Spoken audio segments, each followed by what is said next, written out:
Hey guys, Baruch here chatting with David Burstein, a millennial himself and an expert on millennials whose new book, Fast Future, comes out February 2013. I, by the way, have already pre-ordered it. David, how are you? Good to see you, Baruch. Good to see you too.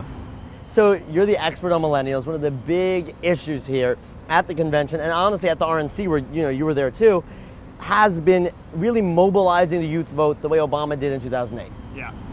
Is he doing a good job at it this time around? Well, I think there's definitely an enthusiasm gap this time around. I think Caroline Kennedy put it well the other day when she said that people may not be as enthusiastic, but they're just as committed. And I think that's a common trend we've seen here with Obama and young voters, is that this generation really went to the mats for him in 2008. They still support him, and they're still overwhelmingly breaking for him over Romney. There's no question that millennial voters will break towards Obama. The challenge is just going to be, are those people really going to go knock on as many doors, or as many of them going to go knock on those doors this time around? And is commitment really enough? Because, I mean, to have an internal commitment is one thing, but you just got one voter to the polls. What got so many people to the polls last time around were those door knocks. It's definitely a challenge. I think the economy has really hurt young people over the past few years, but this president has also done a lot of things that have benefited young people. They've been a big beneficiary of the Obamacare provision that allows them to stay on their parents' health insurance for longer. And when you're the president and you're running a re-election campaign, things have to be more conventional. So I think that some of that energy is going to get lost in that process, but I don't think we're going to see a huge drop-off in terms of youth voter turnout. Michelle Obama last night, the First Lady, in her speech, made an appeal to certain issues that have traditionally been exciting to young people. She talked about social issues, Yep. She talked about realizing one's opportunity, about the economy.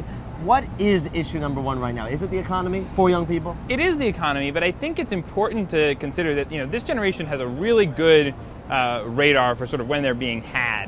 The idea that we're suddenly going to have 12 million new jobs under the Romney administration, which he laid out in his speech, or that if Obama gets elected, suddenly all young people are going to have jobs.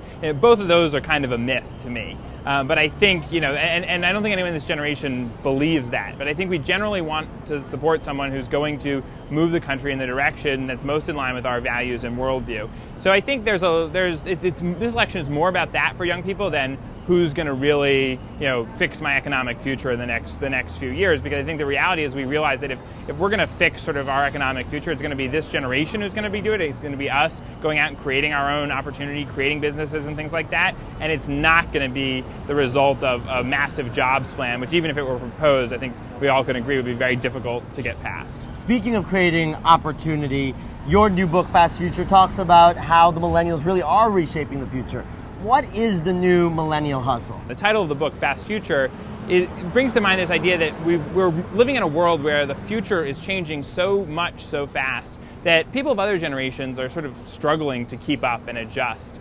But our generation knows that as our reality. We're comfortable existing in a fast future world, and this is the time when that's the new operating mode of society. So it's really our time to succeed and move forward, and to use our skills in a world that we're comfortable in to move forward. What are the biggest areas that millennials really are making an impact and really are changing the way we look at things? Well, I think politics is certainly one. The role that young people played in the 2008 election has left a impact on politics that'll be there forever. And young people are engaged with politics, but I think you also see the emerging field of social entrepreneurship. Young people who say, I think the political process is too slow, it's too frustrating. We'll wait for the adults to sort of sort out their infighting and squabbling. In the meantime, we're going to go create nonprofits and organizations and innovative businesses that are going to help address the biggest challenges our world is facing. And I think you've seen a huge shift in that direction, because people see they can start an organization, they can, raise a bunch of money, and they can build schools, 50 schools around the world, in the course of a few years. And I think that being able to see that tangible impact and reward is much more compelling. That being said, we need to get this generation back into elected office and convince them that if enough people in this generation come together, they can actually make an impact on changing the direction of the political discourse and the political ability to solve problems. Thanks, David. Thanks, Baruch.